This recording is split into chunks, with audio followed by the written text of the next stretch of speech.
Kapitel Provinsi ke-9 sungguh menjadi pengalaman iman yang luar biasa dengan pendekatan analisis sosial dan refleksi biblis bersama Pater Hubert Thomas SVD dan Pater Lukas Jua SVD. Kami diajak menelusuri proses yang panjang dan menantang hingga lahirnya rencana strategis yang membawa semangat baru bagi misi di Provinsi Maria Pengantara Segala Rahmat Flores Barat. Di balik setiap kelelahan tersimpan sukacita yang berpuncak dalam perayaan Ekaristi penutupan. Mari kita ikuti bersama momen-momen akhir kapitel ini dan mendengarkan suara hati para peserta yang turut ambil bagian di dalam. Berkat perhitungan yang Maha Kudus, kita menuntut kabinet provinsi ke-9 secara resmi. Dan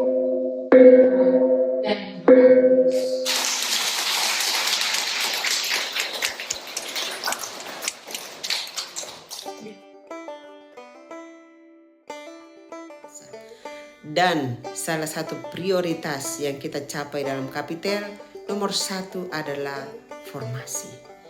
Bagaimana tanggapan Suster sebagai pemimpin novis dan sekaligus sebagai wakil formator provinsi? Tanggapan saya masih bersyukur bahwa para suster kita semua memberi perhatian khusus kepada formasi. Di sini salah satu harapan saya bahwa formasi itu harus diberi prioritas, karena tanpa formasi yang berkualitas misi tidak bisa dijalankan. Dan itu formasi itu yang terpenting adalah kembali ke dalam diri, bagaimana memproses diri, melihat diri sehingga membentuk diri menjadi pribadi yang berkualitas. Sehingga dengan pribadi yang berkualitas itu kita boleh menjalankan misi yang dipercayakan oleh Tuhan kepada kita saat ini. Dan harapan saya, baik saya sebagai formator dalam formasi inisial maupun kita semua sebagai para suster di komunitas, marilah kita menjadi role model. Kita menjadi formator di setiap komunitas bagi para formandi kita, bagi sesama suster kita yang kita layani, dan juga bagi mereka yang bekerja bersama kita. Setiap program les-les atau kegiatan apa saja yang terjadi di novisiat itu harus mengarah untuk membentuk para novis ke depannya itu menjadi perempuan religius tapi juga profetik, menyiapkan mereka untuk bagaimana menghadapi misi setelah mereka keluar dari novisiat. Terima kasih. Pertama, saya sangat bersyukur kepada Tuhan dan mengapresiasi para kapitularis, dan saya pikir untuk seluruh provinsi yang sudah sangat terbuka dan menyadari terhadap isu tindak pidana perdagangan orang yang saat ini ada di sekitar kita. Kalau sejauh ini mungkin hanya dikerjakan oleh komisi tertentu, dalam hal ini oleh GPIC, tapi saat ini kita menjadikannya sebagai prioritas untuk 3 tahun ke depan. Itu TPPO, juga isu KDRT, juga isu terkait kemiskinan.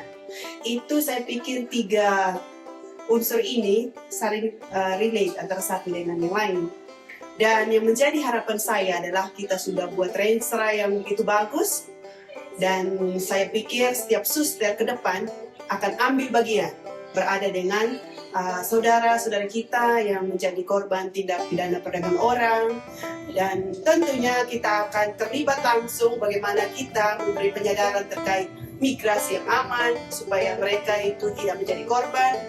Selain tindak pidana perdagangan orang, juga perbudakan, eksploitasi seksual dan lain sebagainya. Dan juga masalah KDRT. Saya pikir itu hal yang sangat penting.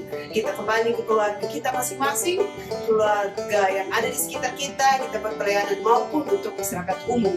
Harapannya para suster ambil bagian dalam tugas bersama ini, bukan hanya tugas gereja dalam konteks kita, gereja yang dianggap sebagai milik keuskupan atau siapapun itu, tapi itu adalah menjadi prioritas kita sebagai SSPS. Begitupun juga isu tentang kemiskinan. di sekitar kita akibat dari kemiskinan, orang menjadi korban TPO atau melakukan migrasi tidak aman, dan juga timbulnya KDRT. Dan kita sudah berupaya dalam Renstra untuk 3 tahun ke depan untuk mengadakan pemberdayaan untuk sesama kita yang dianggap sebagai kelompok kecil atau orang-orang miskin dalam hal ini. Ya, mungkin itu harapan saya. Semoga 3 tahun ini kita betul menyelam bersama.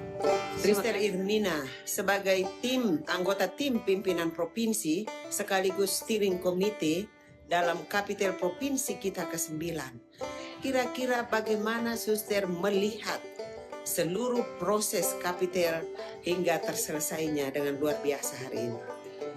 Baik, terima kasih Pendeta. Proses kapitel ini sangat bagus karena mulai dari awal para kapitularis itu diajak untuk menganalisis konteks, melihat konteks di komunitas masing-masing dan juga di provinsi. Kemudian setelah melihat konteks itu direfleksikan bersama dan dihantar untuk melihat dasar kitab sucinya. Karena kita buat sesuatu harus melihat bagaimana Tuhan Allah berkehendak bagi kita untuk melaksanakan sesuatu. Maka para kapitularis diajak untuk membuat refleksi diri untuk menemukan kehendak Tuhan dari konteks yang sudah ditemukan itu. Kemudian setelah lihat itu dan bagaimana kapitularis juga diajak untuk menanggapi misi itu. Kira-kira harapan Suster sebagai pimpinan untuk provinsi ke depannya? Ya, harapannya adalah para kapitularis dan para suster se-provinsi berusaha sedemikian rupa untuk mengimplementasikan penemuan-penemuan yang sudah ditemukan di dalam kapitel itu, kemudian rencana-rencana yang sudah disusun dan kembali ke komunitas dan di kalian masing-masing berusaha untuk melaksanakan rencana itu. Karena itu adalah rencana bersama yang dibuat bersama dan pelaksanaan juga harus dilaksanakan secara bersama-sama. Terima kasih Sister Irmina.